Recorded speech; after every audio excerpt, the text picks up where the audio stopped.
Health is wealth, ऐसा बोला जाता है।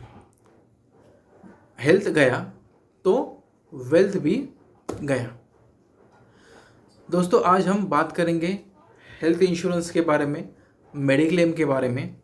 हेल्थ इंश्योरेंस क्यों ज़रूरी है, मेडिक्लेम क्यों ज़रूरी है, वो फिर अपनी फैमिली का हो, अपने पेरेंट्स का हो, अपना खुद का हो, तो वो क्यों होना चाहिए, उसके पीछे रीज़न क्या है। तो आज इस कुछ महत्वपूर्ण बातों की तरफ हम अपना डिस्कशन करेंगे, समझ लेंगे कि इस मेडिक्लेम की, इस हेल्थ इंश्योरेंस की ज़रूरत क्यों होती है, किस लिए होती है। दोस्तों, 90% लोगों के पास इमरजेंसी फंड नहीं होता। मतलब कभी भी कोई मेडिकल इमरजेंसी, हेल्थ से रिलेटेड यदि इमरजेंसी आ जाए तो उसके लिए अपने पास 2-5 लाख रुपया नहीं है, ज़्यादा भी लग सकता है। तो इसका कोई भी प्रिपरेशन नहीं है, इसका कोई भी प्लानिंग नहीं होता। दिन आया निकल गया, महीना आया निकल गया। तो कभी ना कभी हमारा जो हेल्थ है ना, ये भी एक मशीन है।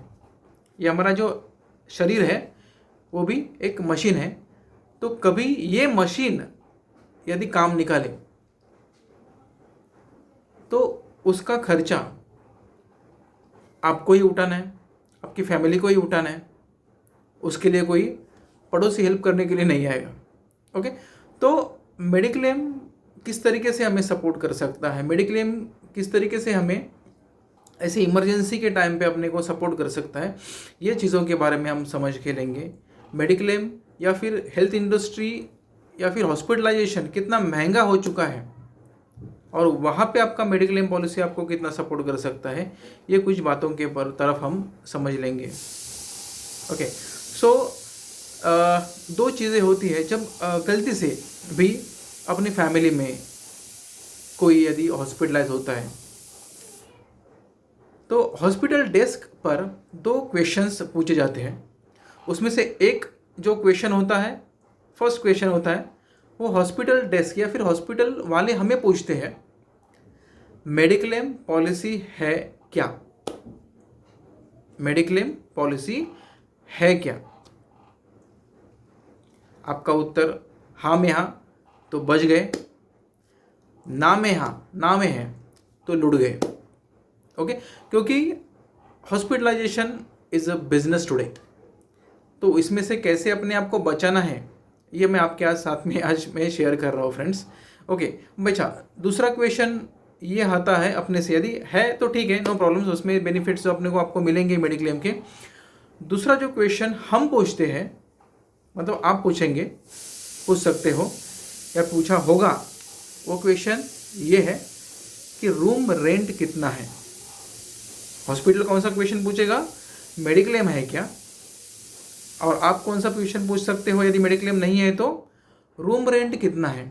क्योंकि ये वो चीज़ है जिसके लिए ज़्यादा से ज़्यादा पैसा हर दिन का आपके पॉकेट से जाएगा, बाकी भी जाएगा, लेकिन ये बेसिक चीज़ है जहाँ पे आपका ज़्यादा से ज़्यादा पैसा वहाँ पे जा सकता है। मतलब 4,000 हो, 5,000 हो, 8,000 हो, आईसीयू हो सकता है, 7-8-10,000 का आईसीयू का दिन का बिल हो सकता है।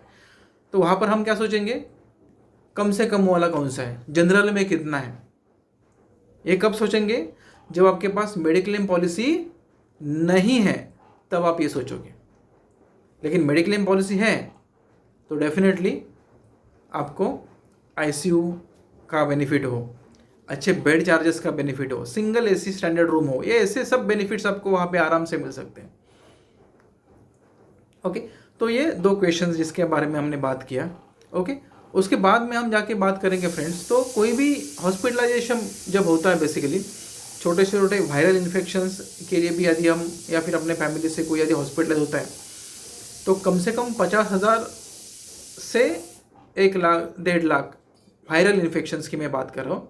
1 लाख से 1.5 लाख रुपए का वायरल, सिर्फ वायरल इन्फेक्शंस के लिए 7-8-10 दिन का अपना बिलिंग होता है। जैसे मैंने बोला कि 90% लोगों के पास कोई प्लानिंग होता नहीं है, तो फिर इधर से थोड़ा सा मांग के लो, किसी और से थोड़ा सा मांग के लो, एफडी तुड़वाओ, या फिर कभी कभी ऐसा भी होता है कि अपने घर के गहने भी हम गिरवी रख देते हैं। ऐसे भी है, आपने किसी से सुना होगा राइट ना, आपने किसी से सुना होगा, या तो शायद हो सकता है कि अपने फैमिली में भी वो चीज़ कभी ना कभी गलती से की हो सकती है। क्यों? क्योंकि वहाँ पे अपने को इमरजेंसी फंड चाहिए होता है फ्रेंड्स। तो वायरल इन्फेक्शंस के लिए कम से कम 50,000 से 1.5 लाख रुपए का तक का एक एक्सपेंसेस हो सकता है।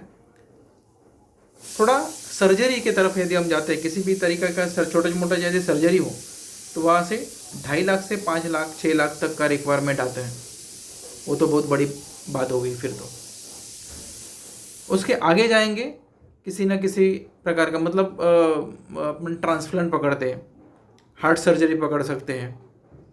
ओके, तो ऐसे कुछ चीज़ें हैं, नी रिप्लेसमेंट, हिप रिप्लेसमेंट, ये सब यदि हम पकड़ते हैं तो ऐसे जो चीज़ें हैं उनके लिए कम से कम 6-7 लाख से 10 लाख के बीच में एक्सपेंसेस होता है। ओके, उसके अलावा थोड़ा आगे जाएंगे दोस्तों, कुछ रेयर बीमारियां होती है। वैसे देखा जाए तो थाउजेंड्स ऑफ अलग अलग डिसीजेस है, बीमारियां हैं, हज़ारों बीमारियां हैं। उसकी हिसाब से जो हॉस्पिटलाइजेशन का खर्चा होता है, या फिर हॉस्पिटल कितना बड़ा है, कितना लग्जरी है ना, बहुत बड़े हॉस्पिटल्स का भी हम नाम सुनते हैं, राइट। तो हॉस्पिटल कितना लग्जरी है, कितना बड़ा है, उसके हिसाब से उसका रेट्स जो होता है वो कम ज़्यादा होता है, ये आपको भी मालूम है। ओके, तो कुछ ऐसी बड़ी बीमारियाँ जैसे अपन पकड़ के चलते हैं, कैंसर्स की जैसे बीमारी हो, ईश्वर करे ऐसी बीमारी किसी को भी ना हो, ईश्वर करे हर कोई अपना जीवन निरामय या फिर निरोगी जीवन जिए। लेकिन हमें कल का पता नहीं है फ्रेंड्स, कल क्या होने वाला है अपनी ज़िंदगी में अपने को मालूम नहीं है। इसके लिए हर एक चीज़ के लिए अपने को प्रिपरेशन करना बहुत ज़रूरी है। और यही इसके लिए मैंने आज ये वीडियो बनाने का मैं सोचा कि आप तक थोड़ा एक एडिशनल इन्फॉर्मेशन ज़रूरत के हिसाब से, ज़रूरत क्यों है ये आपको एक पहुंचाने का मैं कोशिश करूं। तो 5 लाख से यदि कैंसर सब जैसा सब्जेक्ट 1 लाख का कैलकुलेशन हो एवरेज, आप ये सब गूगल के ऊपर भी चेक कर सकते हो। 1 लाख लोगों में 90 से 120 लोगों को कैंसर आज के दिन में इंडिया में हो रहा है। ये 2014 में 70-80 का एवरेज था। आज 2022-23 में आप उन देखेंगे, आप जाके गूगल पे सर्च करोगे तो ये आपको अप्रोक्सीमेटली 90 से 120 का आंकड़ा दिखेगा, 1 लाख में इतने। तो इम्पोर्टेंट नहीं है कि हमें कुछ होना ही चाहिए, उसके बाद ही हम देखेंगे। कुछ चीज़ें जो हमें पहले एज ए प्रिकॉशंस लेवल पर हमें लेनी है, वो है हेल्थ इंश्योरेंस।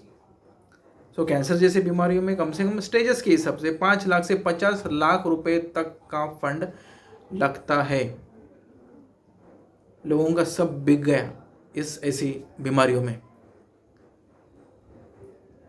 मैं चाहता हूँ कि आप सिर्फ प्रिपेयर्ड रहे, सब सुखी रहे लेकिन प्रिपेयर्ड रहे, ये बहुत इंपॉर्टेंट है दोस्तों। बीमारियां होने के कारण अभी हमने सुना भी है ना दोस्तों कि 80-90 साल तक लोग पहले जीते थे। एक दो पीढ़ियाँ पीछे जाएं तो 70, 80, 90, 100 साल तक लोग जीते थे। इसका सबसे बड़ा रीज़न मैं आपको यदि बताऊं तो ना तब जंक फूड था, ना केमिकल वाला खाना था। आज हर दिन हम जंक फूड खा रहे हैं, हर दिन हम केमिकल वाला जो खाना है वो हम खा रहे हैं। तो ये जो मशीन है इसको क्या हम फीड कर रहे हैं? जो गंदगी है वही फीड कर रहे हैं। तो गंदगी से क्रिएट क्या होगा? ऐसे ही कुछ चीज़ें, डिजीजेस है, बीमारियां हैं, वो होने के चांसेस ज़्यादा हैं।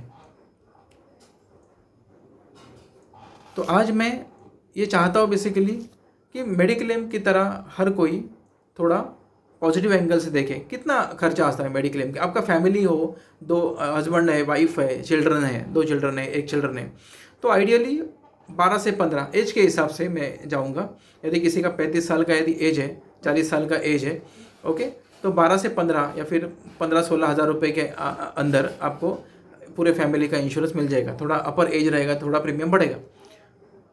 एक चाय, यदि हम किसी होटल में जाते हैं तो चाय की हर दिन की कॉस्टिंग में अपने को 5 लाख रुपए का मेडिक्लेम मिल सकता है। नो डाउट अपने को प्रीमियम जो है अपने को साल का एक बार भरना है, लेकिन 12 से 15 रुपए का दिन का अपना खर्चा, जिसमें हमें 5 लाख रुपए तक का लायबिलिटी लेने के लिए कोई बैठा है, इमरजेंसी फंड देने के लिए कोई बैठा है। कल यदि 5 लाख रुपए का अपने को यदि किसी छोटे मोटे चीज़ों के लिए रिक्वायरमेंट आता है फाइनेंशियली, तो कितने लोग हैं। आप चलो मेडिक्लेम के बारे में मत सोचो, लेकिन एक लिस्ट निकालना फ्रेंड्स कि यदि ऐसी कोई इमरजेंसी अपने घर में आती है तो ऐसे कितने लोग हैं जो अपने को 2-4-5 लाख रुपए का इजीली ऐसे ही चलो ऐसे ही दे दे। मिलने के चांसेस भी नहीं है,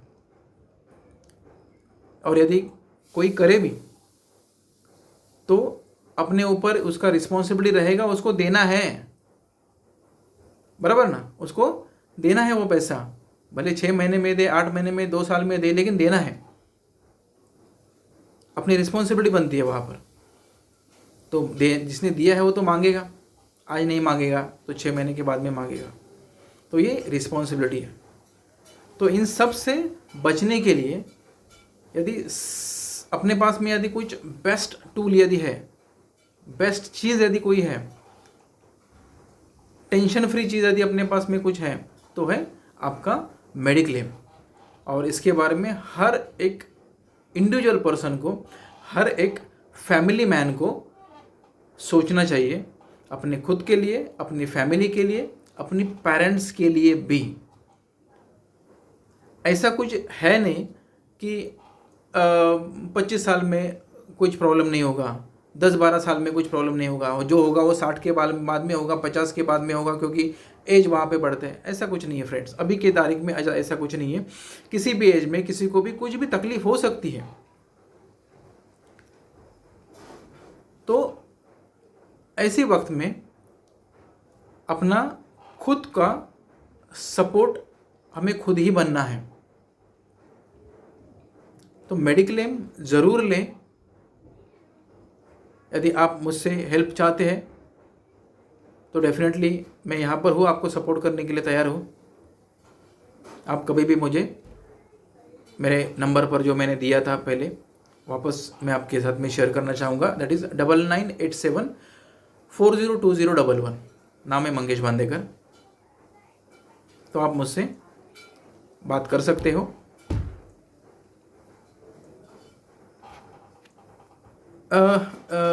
लास्ट चीज़ ये है बेसिकली फ्रेंड्स कि मेडिक्लेम पॉलिसीज़ अलग अलग हैं, एज के हिसाब से हो सकती है, राइट, अपने ओल्ड एज के हिसाब से हो सकती है। कुछ स्टैंडर्ड प्लान्स है, ओल्ड एज के लिए अलग है, राइट, नॉर्मल एज के लिए अलग है। The best plans to plans उसके बेनिफिट बदलते हैं। मैं चाहता हूँ कि एक अच्छा प्लान आप लो जो आपको ज़िंदगी भर बहुत अच्छी तरीके से सपोर्ट करे।